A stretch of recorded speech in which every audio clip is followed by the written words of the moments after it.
Thank you for joining me for the second reflection for Carr, chapters 4 through 6. So we've got a couple more questions, so let's dive right in. So the first question is basically how do we see Carr refining our understanding of the power of textuality, its social and cultural consequences, and how those readings, kind of frame us as being the book. Um, so to start, I think it's really important to kind of remember where we were in the state of the iteration of the printing press, right? Reading was a very social exercise at one point or another. It wasn't something that you and I could stop by and get a book. It was controlled through, religious or business-oriented practices, and so it was a really special thing to be able to read, and it wasn't something that was a very personal experience. So there wasn't a whole lot of free thinkers that were very informed. So Carr's a quote about this on page 70 where he says, the literary mind, once confined to the cloisters of the monastery and the towers of the university, had become the general mind. So the world, as he talked about Bacon had recognized, had been remade.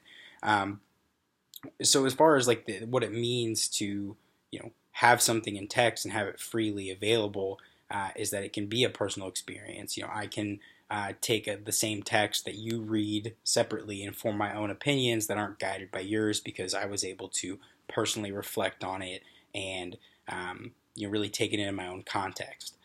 So it's not just about kind of how it informs social and cultural things because that's kind of how we develop, right? So I take my idea, you take yours, and we can use it to kind of build a diverse, society. But really, it's how we read and the investment that's put in the reading. So I really want to focus on the different types of reading that Carr really talks about. So one of which is we insert our own context into things based on our previous experiences. So, particularly when I'm reading something in a book, it takes a lot of sensory experiences to complete that process, right? There's touch, there's sight, there's you sounding out syllables to yourself. There's the words you understand, the words you don't understand. The length to which you go to get that information, and it's all integrated with your own personal context. So Carr uses a quote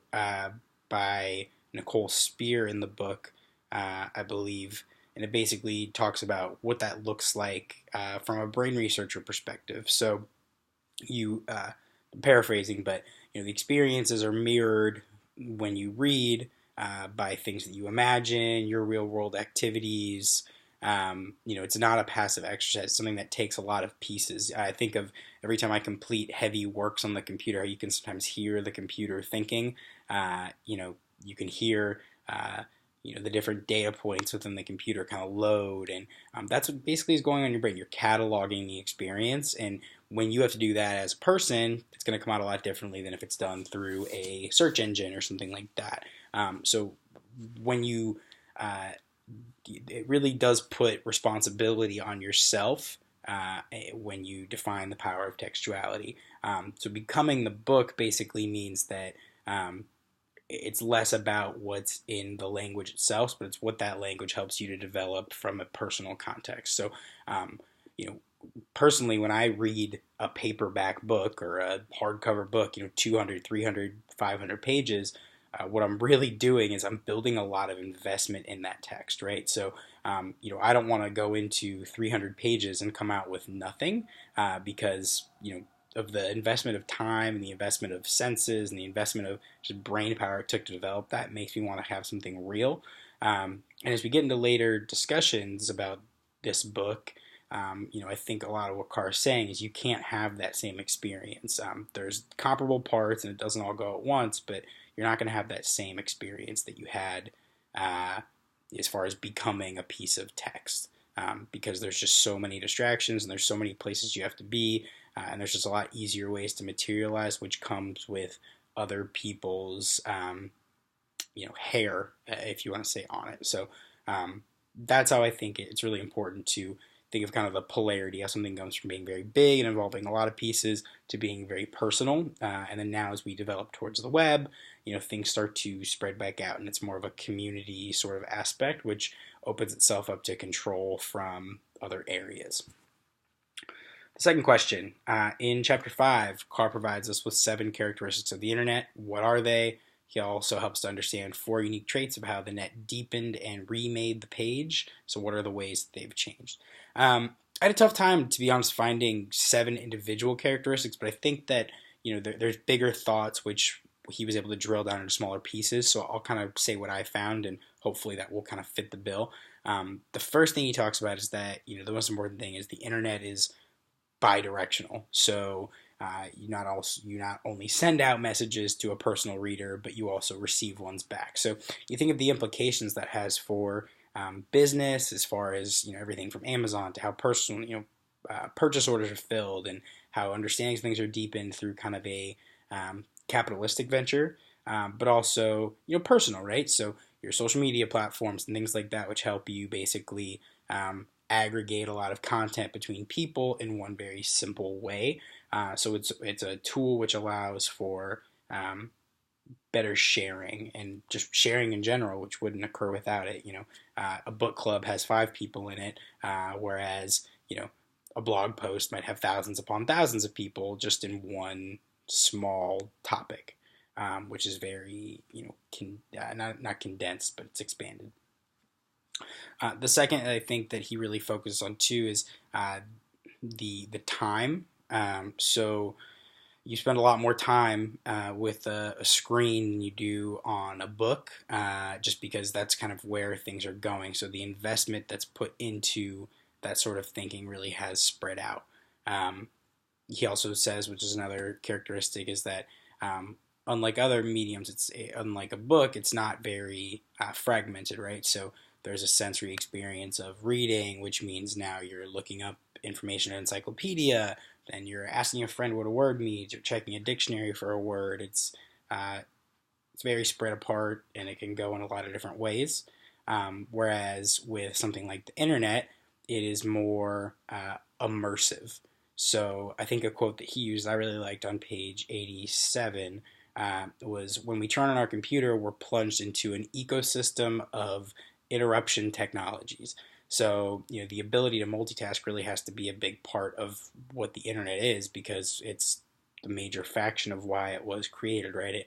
It thinks through things and allows us to be a part of a larger community in ways that wouldn't have existed somewhat otherwise. So, and then he also mentions a lot of characteristics, things like how multimedia is a big part of it, how hyperlinking, how the community feel is a big differential. I think that sort of fits the criteria of what his characteristics are. What I really want to dive into, and what I thought was really interesting, is how he used kind of McLuhan's earlier stuff, and to really talk about how the pages have changed. So, once on page 84, once information is digitized, the boundaries between media dissolves. So a couple of the ways that he described how just what a page is changed is the interactivity, right? It's a living, breathing thing in a way that a page in a book just isn't. There's just so much going on. There's a lot of moving pieces which can go in and out. A couple examples of which he talked about hyperlinking. So, the fact that I can read a paragraph, and if I don't understand what that paragraph means, I'm given links which will offshoot me to different directives where I can actually dive into those things. Again, it kind of rebuilds that fragmentation. It is immersive, but it also fragments in a different way, right? I might go into an offshoot and be gone for hours, but at least I'll be informed on one particular topic. He talked about searchability as well. So again, I don't need to read the first 200 pages if what I'm looking for is on page 201. So it's all in a larger database, which is controlled and easy for me to seek out the parts that I want to save myself time for things which may be less important, more important. It's easier to dive into exactly what I'm looking for.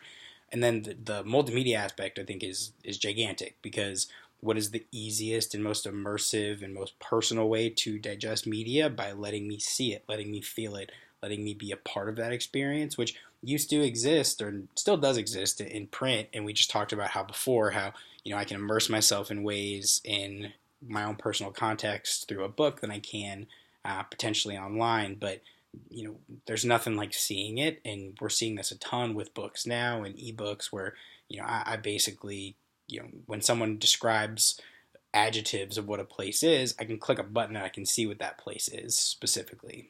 So while it might limit certain things in imagination, it does really build some clarifying context to things. And I don't have to describe the log cabin; I'll show you that log cabin. So that was really interesting too. All right, and the last question, and probably the most important question, is in chapter 6. Carr points out some troubling ways in which the net and technology might be changing the way we think of intellectual achievement. So kind of where does he stand, and then in the work that we've done, where do I stand? So I would like to use a lot of quotes and a lot of information that he helped put to kind of describe where he stands. So his position is, through a long description of what an ebook is, and I learned more about ebooks than I would ever care to learn about ebooks in this chapter, but I thought it was really helpful to kind of just say, look, everyone says generally this is a good thing, and it might be, but here's what the slow entrenchment of these technologies do. So one thing that he really sees as important is, and he uses McLuhan to drive this home, like on page 98, the inability to see how a change in a medium's form is also a change in its content. So as you go from book to ebook, even if the words are identical, the content is changing because the way it's digested won't be the same way. So the context is not the same thing. Everything is different. I thought it was really interesting that the 3 top-selling Japanese novels in 2007 were written on mobile phones. They were text messages. Sorry. So he really drives it home that nothing is a personal experience in the way that it was reading a book. So we put a ton of stock in the fact that when you start printing, people can have these personal experiences. Well, we're kind of running away from that because we want to. Is kind of what I think he's saying, and we choose.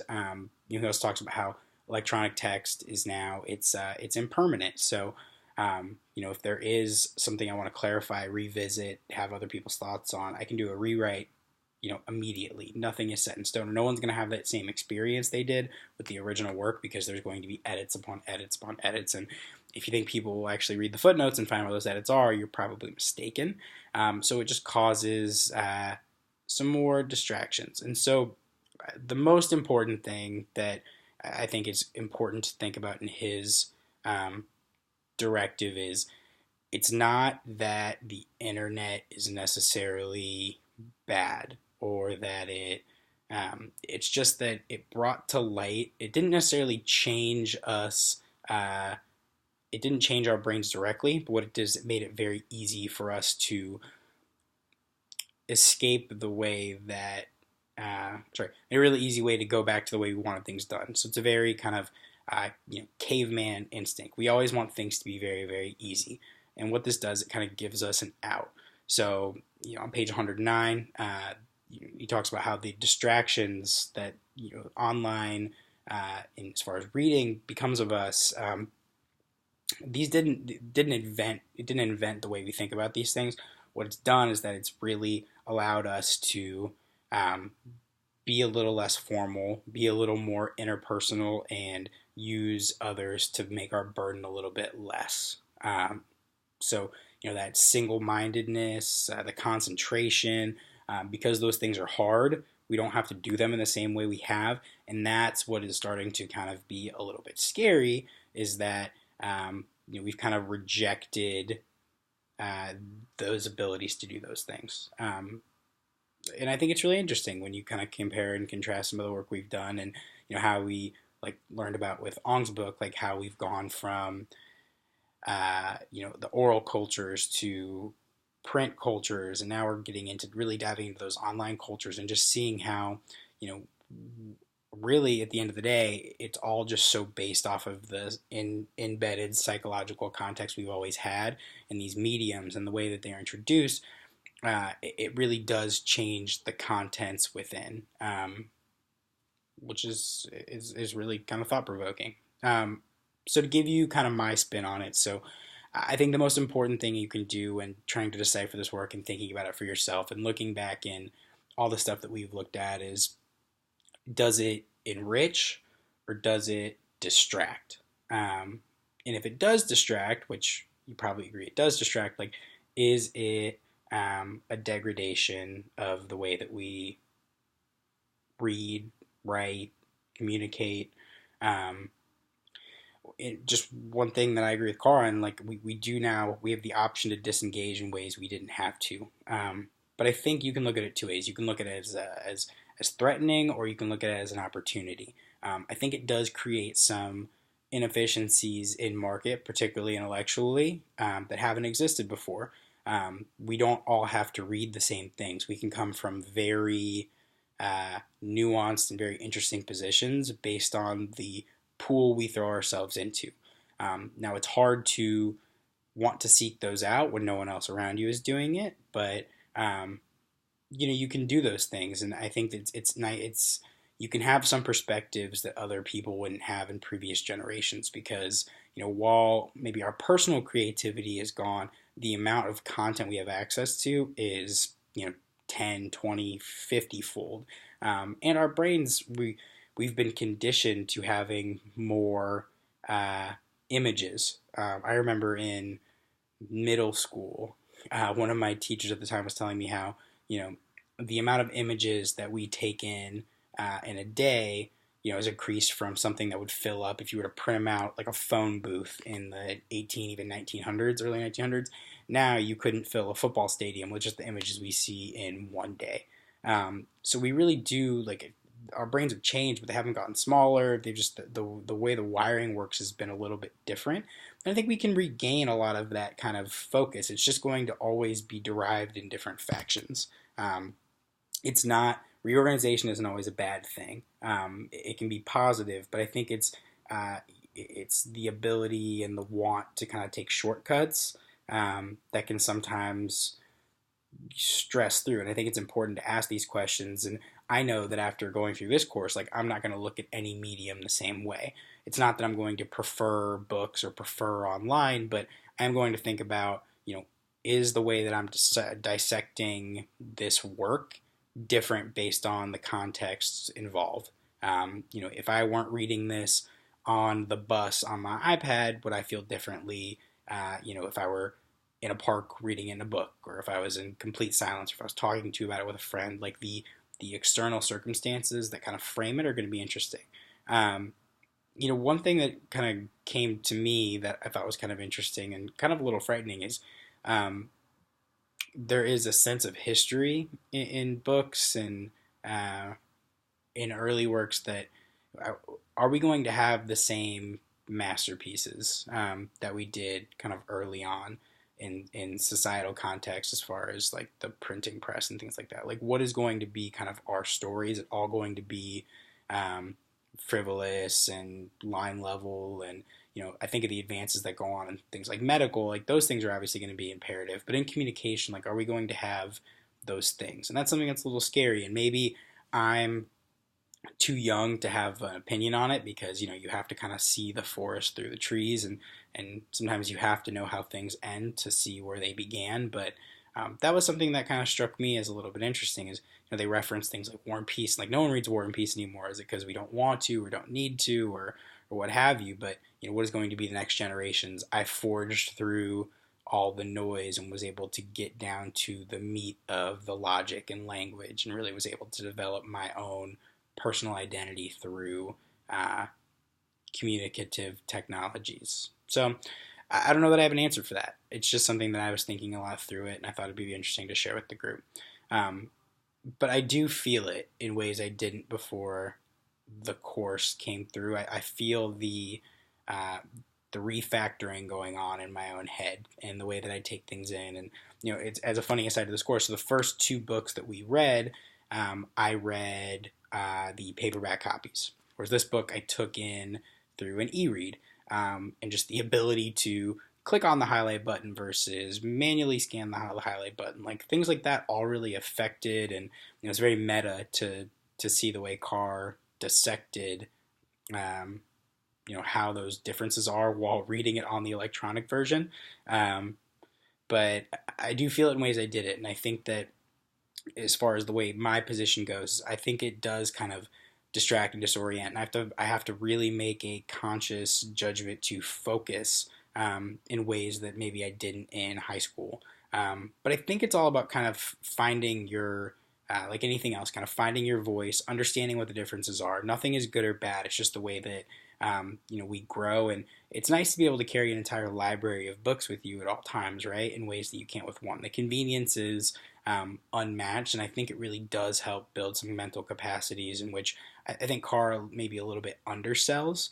Um, but there's no way to know, well, with living in a different society in different times, if that would be, contiguous. And particularly a lot of people that I talk to that are previous to my generations that didn't have these same, tools available to them probably look at it a little bit differently.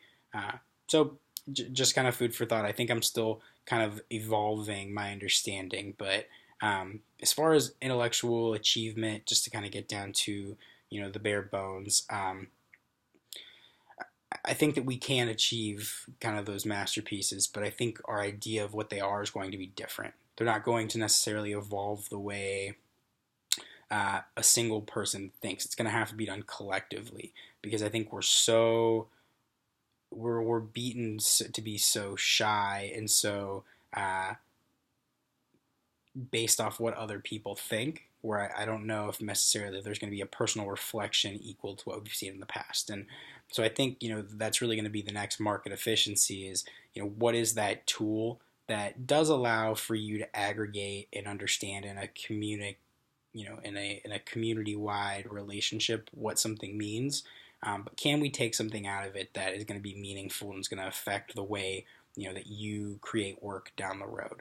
And are the creators of this art, whatever it may be, or of these books or whatever tool they use, are they going to let the outside environment too much direct the way that they make the work? The one thing I've learned is, in going through this course, is there's not good or bad. There's just what exists, and you have to understand the context of all things. And maybe that means if you print an e-version of something versus a printed, maybe it is a completely different work. Maybe it keeps some of the logics, but maybe you have to embrace the way things are broken up and kind of take it that way. So it's very interesting. This book made me feel some things that I hadn't felt previously, and some of the other ones we read, I felt like there was a lot of more meat on the bone, whereas this was, really just a deep dive into the way that our brains are kind of built. And I'll be processing it for probably the next couple of weeks and going back and scanning. But